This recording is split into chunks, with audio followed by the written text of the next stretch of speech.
মাসুদ কামাল, আমি আপনার কাছে আসি। আপনি যেটা বললেন যে প্রধান উপদেষ্টা এই যে অনাস্থা যেটা আপনার ভাষায় যে অর্জন করেছেন যেমনটি বললেন, এখন আমরা অনেককেই বলতে শুনছি যে এই ৩ দলের ২ জন করে প্রতিনিধি যারা গেছেন, এমন হতে পারে প্রধান উপদেষ্টা তাদের সাথে হয়তো আলোচনা করবেন এই অনিশ্চয়তা থেকে একটা পথ খুঁজে বের করার জন্য যাতে নির্বাচনটা হতে পারে। আপনি কি মনে করেন যে এটা আসলে কতটুকু সম্ভব? কারণ আমরা পাশাপাশি এমনটাও শুনছি যেখানে আসন ভাগাভাগিরও একটা বিষয় ছিল, যেটা আসলে দেখেন বেশি দূর আসন যায়নি। ভাগাভাগি এগুলো শুনতে আমার কাছে খুব অশ্লীল মনে হয়। সহজ কথা, নির্বাচনটা করবে জনগণ।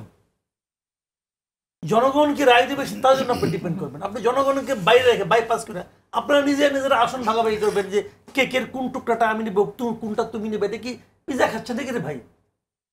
জনগণকে অনার করতে হবে। জনগণের হাতে ছেড়ে দেন। জনগণ কারে করে আসন দেয় দেখেন, পরে নিয়ে আসন নিয়ে আলোচনা করেন। আগে আপনি ভাগাভাগি করে নেবেন, আমার সামনে বলে দেবেন তুমি এর বাইরে যাইতে পারবে না, তুমি আমার ভোট দাও, নাহলে আমার না দিলে আমার খালাতো বাইরে ভোট দাও, নাহলে আমার মামাতো বাইরে ভোট দাও। এটা কি রে ভাই? এটা হওয়া উচিত না প্রথমত।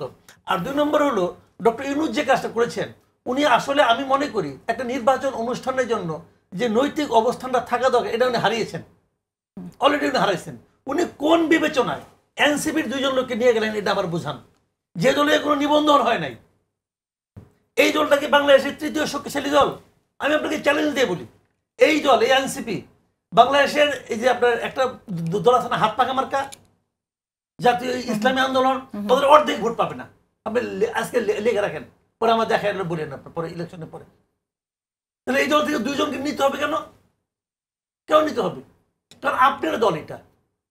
তো এই ভদ্রলোক যদি নিজে একটা দল থাকেন, তাহলে উনি কিভাবে একটা নিরপেক্ষ ইলেকশন পরিচালনা করবে? ওরা তো সেই নৈতিক অধিকারই নাই। ওনার মধ্যে যদি মিনিমাম সেন্স থাকে, ওনার উচিত হবে এই নির্বাচনের পরিচালনার সময় ওনার এখান থেকে সরে যাওয়া। কারণ একটা জিনিস মাথায় রাখতে হবে, বিএনপি সহ অন্যান্য সকল দল গত ১৫ বছর আন্দোলন করছে একটা ইস্যুতে, যে তারা একটা নির্দলীয় তত্ত্বাবধায়ক সরকারের অধীনে নির্বাচন করতে চায়। আর নির্দলীয় তত্ত্বাবধায়ক সরকারের মূল ক্যারেক্টারটা কি? মূল ক্যারেক্টার হলো নির্বাচনের সময় দেশে এমন একটা সরকার থাকবে যে সরকারের কোনো দল নির্বাচনে অংশ নেবে না, যে সরকার নির্বাচনে অংশগ্রহণকারী কোনো দলের প্রতি কোনো ধরনের পক্ষপাত দেখাবে না। তো ডক্টর ইউনূসকে সেই অবস্থান আছে?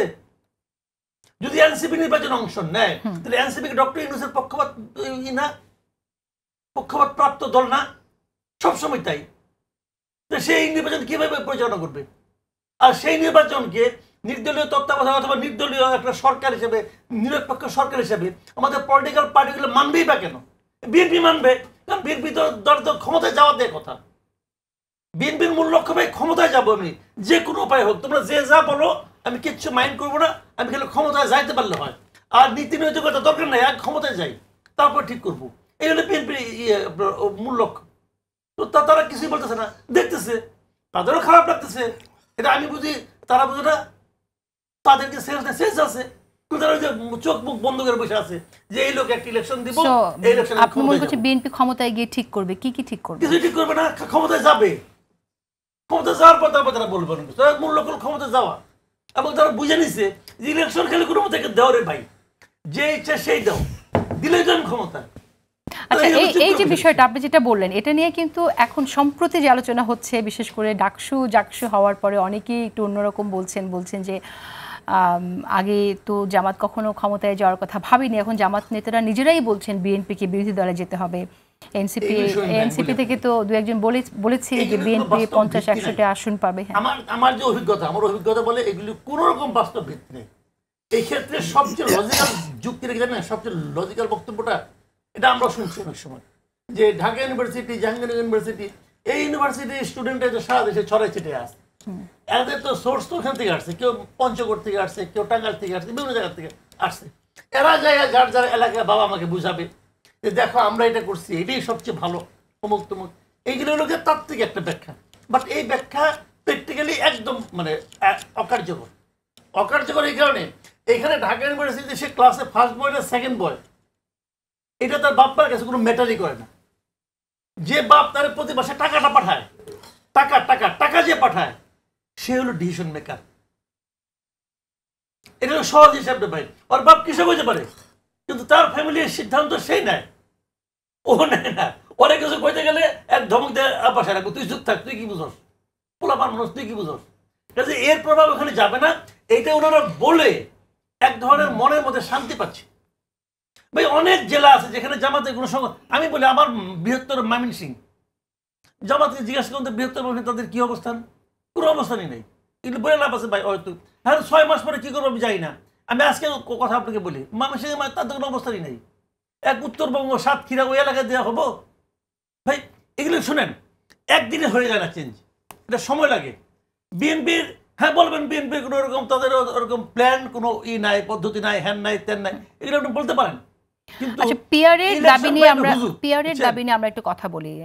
আমরা তো বলছি যে আলোচনা হতে পারে, কিন্তু যে দাবিগুলো সামনে আসছে তার মধ্যে পিয়ার, শেখ হাসিনা পতনের কথা আমরা এর আগে শুনেছি, কিন্তু পিয়ার প্রসঙ্গ কিন্তু গত 15 বছরে আমরা কারো কাছ থেকে শুনিনি যে পিয়ার আমরা ইলেকশন চাই। কিন্তু এবার আমরা দেখলাম যে পিয়ারের ক্ষেত্রে বহু মানুষ জানেই না। একটা জরিপের কথা যদি আমি উল্লেখ করি, সেখানে খুব সম্ভবত 56% বেশি মানুষ জানেই না যে পিয়ার আসলে কি। সো এই বিষয়টা আমি একটু জানতে চাইছি, যেখানে মানুষ জানেই না যে পিয়ার পদ্ধতিটা কি। এর আগে আপনি জানেন যে লন্ডনে ব্রেক্সিটের ক্ষেত্রে গণভোট নেওয়া হয়েছিল, মানুষজন তখন তো অনলাইনে সার্চ করে করে জেনেছে হোয়াট ইজ ব্রেক্সিট, রাইট? এখন তো অনেক মানুষ গ্রামে তো তাদের অনলাইনও নেই যে তার পিয়ার সম্পর্কে সার্চ করে জানবে, তারপরও পিয়ারের দাবিটা এখানে আছে। আবার আমরা এমনও শুনতে পাই যে ভারতেরও আগ্রহ আছে এখানে পিয়ার পদ্ধতিতে নির্বাচন হোক। আপনি কি মনে করেন যে এটা আসলে মানে এই দাবিটা সামনে আসছে কি শুধু নির্বাচন পেছানোর জন্য, নাকি নিজেরা ক্ষমতায় যাওয়ার একটা কৌশল? না, এটা বিভিন্ন কারণে আসছে। দেন পিয়ারের দাবিটা তুলতেছে কি? পিয়ারের দাবিটা তুলতেছে বিএনপি ছাড়া অন্য দলগুলো, যে দলগুলো নর্মালি হয়তো খুব একটা আসন পাওয়ার সম্ভাবনা নাই, পিয়ার হলে পরে 1-2টা আসন, 4-5টা আসন তারা হয়তো পাবে। মূল কারণ কিন্তু এটাই। এখন পিয়ারটা কিন্তু আমার কাছে মনে হয় মোর ডেমোক্রেটিক, আমি নিজে মনে করি, পার্সোনালি আমি মনে করি এটা অধিকতর গণতান্ত্রিক আমার কাছে মনে হয়। কিন্তু আমি আবার এটাও মনে করি যে বাংলাদেশের এখন যে বাস্তবতা, এই বাস্তবতায় এবারের নির্বাচনটা পিয়ারের মাধ্যমে করা মানে একটা আত্মঘাতী সিদ্ধান্ত হবে। এটা সময় লাগবে, মানুষকে আপনি এই ব্যাপারে শিখান, মানুষকে বোঝান। এরা যে আন্দোলন করতেছে, মানে আপনার জামাত ইসলাম, ইসলামী আন্দোলন যারা আন্দোলন করেছে, আমি এই আন্দোলনটাকে পিয়ার নেতাদের যে বক্তব্যটা মাঠে যাওয়া, এটাকে আমি সাপোর্ট করি। এটা একদিক দিয়ে ভালো, কারণ মানুষের কাছে নতুন একটা শব্দ পরিচিত হচ্ছে। খারাপ কি? মানুষ জানলো যে পিয়ার বলতে একটা কিছু আছে, তো কোনো সমস্যা নাই, এটা নিয়ে আলোচনা হচ্ছে থাক। জামাত ইসলাম লিফলেট বের করুক, বুকলেট বের করুক, বোরকে মানুষের কাছে দেখ, কেউ পড়বে কেউ পড়বে না, কিন্তু পিয়ার সম্পর্কে মানুষ জানবে, কোনো সমস্যা নাই। কিন্তু এইবার আপনি জাতীয় নির্বাচন পিয়ারের মাধ্যমে করবেন ভাই, এটা আত্মঘাতী। এটা করা মানে এখন যারা দাবি তুলতেছে এরা কিন্তু কেউ বলে নাই যে পিয়ার না হলে ইলেকশন করবো না, কেউ বলছে? কেউ বলে নাই। ইলেকশন করবে, পিয়ারের দাবিটা জারি থাকবে। না, এখন তো বলা হচ্ছে পিয়ার না হলে একটা শর্তযুক্ত জায়গা নির্বাচনে যাব আছে না।